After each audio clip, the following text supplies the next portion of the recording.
Ela enlouqueceu, deu à luz a seu filho na mata e o enterrou vivo na lama. Bem-vindos ao primeiro vídeo da série Herança Maldita. Creio que você já assistiu aqui pela internet muitos relatos de terror, mas não muitos da região amazônica, então bora comigo. Este fato ocorreu aqui na Ilha do Marajó e a pessoa que contou disse que morava em um rio onde havia várias vilas e ali todos sabiam que uma tal família ali mexia com coisa das trevas. A família era numerosa e as moças eram muito bonitas, então eles saíam ali para trabalhar durante o dia e nessas indas para o mato, eles se separavam ali, cada um ia para um canto riscar seringueira, tirar ali o látex, que é o leite da seringueira, né? Creio que deu para entender. Uma dessas moças então tinha um namorado no qual a família dele e dela não aprovavam aquele relacionamento. A família do moço então era evangélica e não aceitava a possibilidade de ter uma nora que fosse de uma outra religião. E a dela não aceitava o fato do camarada ser um gospel. Eles deixaram de se ver por isso? Não, gente. Eles marcavam encontros na mata durante o trabalho ali de riscar seringueira. O terreno da família dela fazia divisa com o terreno da família dele. Então era questão de atravessar um igarapé, uma margem para outra, para eles estarem juntos. E em um desses encontros aconteceu o que vocês estão imaginando. E ela engravidou. A mãe da pessoa que me enviou esse relato disse que conheceu a moça e começou a achar estranho o comportamento dela em uma festa da região, né? Porque quando eles chegaram ali na cozinha, onde o pessoal estava preparando carne de porco, carne de boi, frango, para poder vender ali as marmitas durante a festa, a mulher começou a beliscar ali, sendo que ela tinha intimidades com as cozinheiras, né? Beliscar, que eu digo, é ficar tirando um pedacinho ali do alimento, de dentro ali da panela. E daí uma das mulheres perguntou, nossa, tu tá com fome, né? Então a moça respondeu, não, é que eu tô com muita vontade, faz dias de comer um pretinho. Pretinho aqui para nós é o fígado do porco cortado em cubinhos e feito ali com uma espécie de molho. É muito gostoso, gente, vocês precisam provar. A cozinheira então respondeu, isso parece desejo de grávida. E ela falou, pior que eu tô grávida mesmo. Todo mundo ali pensou que aquilo era brincadeira, então não deram muita importância, até porque ninguém tem nada a ver com a vida do outro. E ela continuou frequentando as festas normalmente, até porque antigamente as pessoas compravam o tecido e costuravam suas próprias roupas. Então ela vestia umas roupas largas ali, continuava indo, frequentar as festas e ninguém desconfiou de nada, inclusive a família. Mas chegou um tempo que ela teve que contar para o rapaz gospel. E o rapaz gospel disse, olha, posso até ficar contigo, né?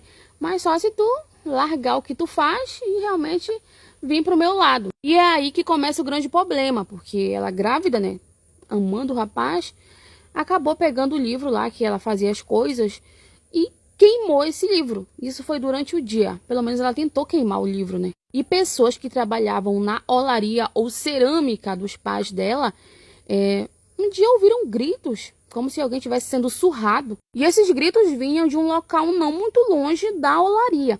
Então os trabalhadores ali se reuniram para tentar e ver o que estava acontecendo, né? Mas a mãe da moça disse, não, ninguém para de trabalhar, deixa para lá. Eles queriam manter o emprego, né? Ficaram lá trabalhando e deixaram a moça gritar. Até nesse ponto ninguém sabia quem era. Mas, conforme o tempo foi passando, os gritos foram se acalmando e aí, minutos depois, a moça surgiu com um vestido em farrapos. Era como se uma fera com garras enormes tivesse passado as garras por todo o corpo dela, no rosto, em cada centímetro de pele e simplesmente desfiado o vestido que ela usava.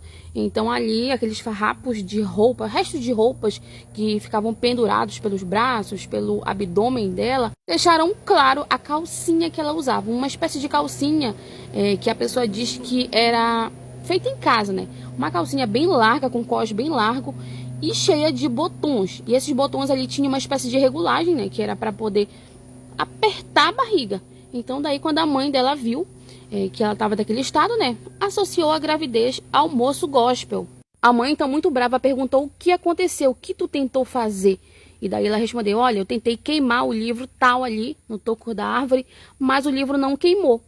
E do livro saiu um ser ali com garras enormes e ele simplesmente disse, já que tu quer me queimar, né? Agora tu vai ver. E ele deu uma surra nela e ainda prometeu que o dia que ela morresse, ela ia botar 2 palmos de língua para fora. E que quando essa hora chegasse, ele faria questão de puxar pessoalmente a língua dela até cair pelo queixo. Os trabalhadores então ficaram muito assustados com o estado daquela moça ensanguentada, toda ferida, em cada centímetro de pele havia um corte muito feio.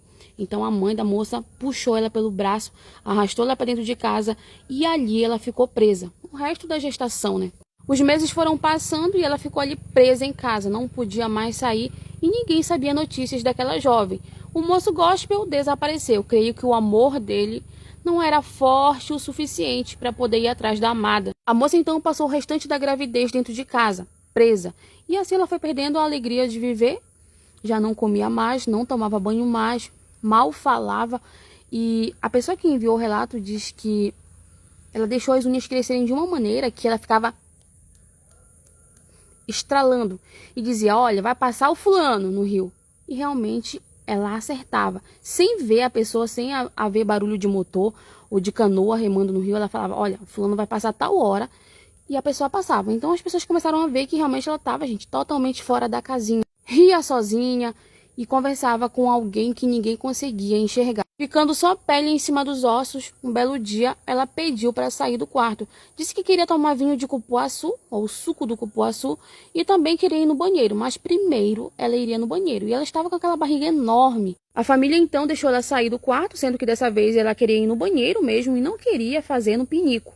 E assim ela saiu, levando somente uma lamparina para iluminar o caminho. A mãe ficou fazendo o suco do cupuaçu que ela queria tomar, né? Era a primeira vez que ela pediu alguma coisa para comer.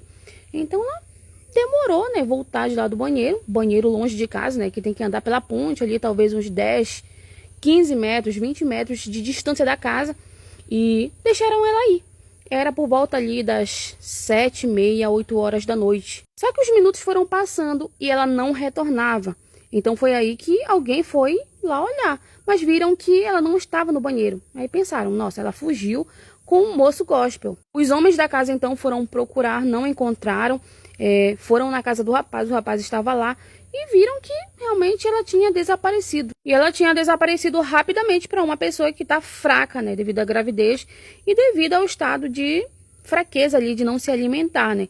Mas parece que ela tinha caído dentro de um buraco. Então procuraram, não encontraram, e um detalhe que eu esqueci de falar para vocês é que ela nunca confirmou que o moço gospel era o pai do filho dela. Passando-se mais ou menos 1h30 depois do desaparecimento, essa moça surge caminhando do meio da mata, simplesmente sem nenhuma fonte de luz.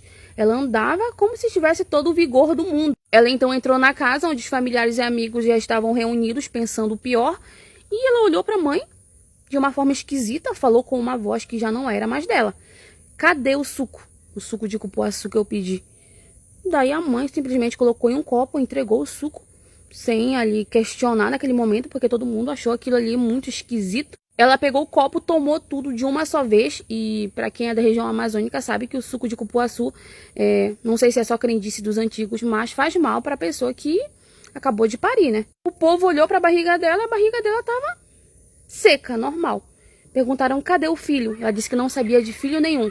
Foi embora para dentro do quarto, deitou ali, ficou assoviando, como se estivesse alegre e, ao mesmo tempo, tinha a aparência dela, mas a voz e o comportamento de alegria já não eram mais dela. Credo, gente, tô me arrepiando toda.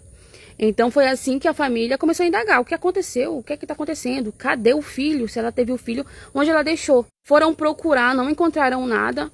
De noite, né? Com luz de lamparina, lanterna. E deixaram para procurar melhor durante o dia. Mas ninguém ouvia choro de criança, nem ouviu choro de criança, né? Para dizer, nossa, ela esteve aqui perto de casa, a criança deu à luz aqui perto de casa. Então os homens se reuniram mais uma vez pela manhã para procurar e, gente, chegaram até a divisão ali dos terrenos, ou seja, um lado ali era da família do moço gospel e do outro lado era da família dela. Então logo ali na margem do Igarapé tinha pegadas, como se alguém tivesse descido ali à margem.